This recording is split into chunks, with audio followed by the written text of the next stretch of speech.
Good evening, and welcome to Pakistan Today News from our New York studio. I'm Victoria Lane.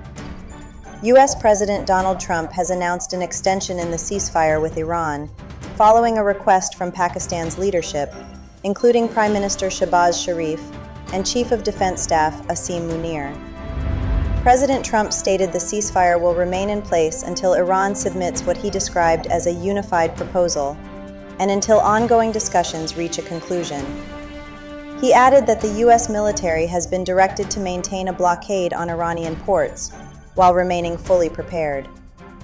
Prime Minister Shehbaz Sharif thanked President Trump for accepting Pakistan's request, and expressed hope that both sides would reach a comprehensive peace agreement during upcoming talks scheduled in Islamabad.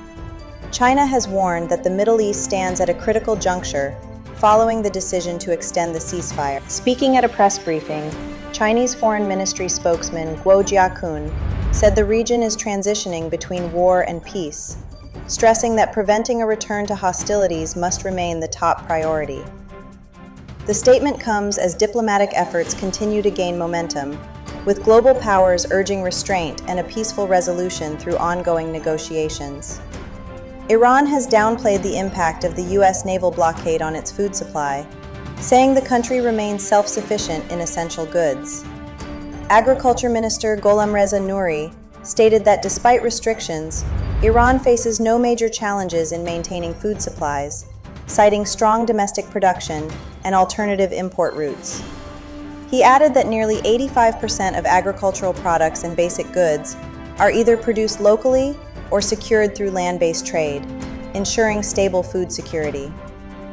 These remarks come amid rising regional tensions and continued U.S. pressure through maritime restrictions. Pakistan's Deputy Prime Minister and Foreign Minister Ishaq Dar has discussed the evolving regional situation with British High Commissioner Jane Marriott. According to the Foreign Office, Dar highlighted Pakistan's ongoing efforts to facilitate engagement between the United States and Iran, emphasizing the importance of dialogue and diplomacy in achieving a peaceful resolution. For more on this, we go to our Islamabad correspondent, Sarah William. Thank you, Victoria. Diplomatic activity here in Islamabad is intensifying as Pakistan continues to position itself as a key mediator in the ongoing U.S.-Iran tensions. Officials say recent engagements, including the meeting between Ishaq Dar and the British High Commissioner, reflect growing international recognition of Pakistan's constructive role.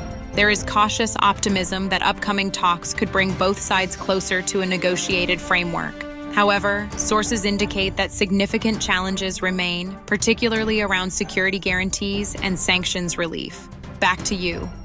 Thank you, Sarah, for that update. The British High Commissioner appreciated Pakistan's constructive role and expressed support for its efforts in bringing both sides to the negotiating table.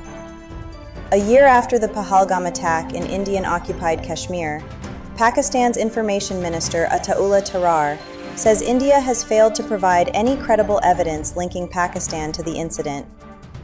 He termed the allegations baseless and described the attack as a reflection of what he called a hollow mindset. Tarar reiterated that Pakistan had offered an independent and transparent investigation, but India did not pursue it. He also accused New Delhi of using such incidents for political purposes rather than seeking facts. The attack had killed 26 people, making it one of the deadliest in the region in recent years. Pakistan has moved to strengthen its external financing strategy after successfully raising $750 million through a Eurobond at an interest rate of 6.975% for 3 years. The government has now invited bids from international financial consortiums to manage future global market transactions over the next 3 years. Officials say the plan aims to secure funding at the lowest possible cost, depending on market conditions and financing needs. The selected consortiums will oversee Eurobond and Sukuk issuances, including innovative instruments such as green and sustainable bonds. The initiative reflects a more structured approach by the Finance Ministry to tap international capital markets effectively. And finally, Pakistan Telecommunication Company Limited has returned to profitability after more than 4 years and is preparing to launch 5G services next month.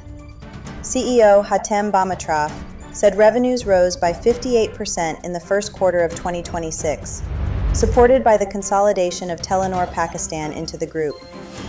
PTCL posted a net profit of 3.1 billion rupees, reversing last year's losses. The company expects to roll out 5G services through Uphone in May, pending license approval from the Pakistan Telecommunication Authority. Officials say the group is entering a new phase of growth, despite ongoing economic challenges. That's all for now. You're watching Pakistan Today News. I'm Victoria Lane.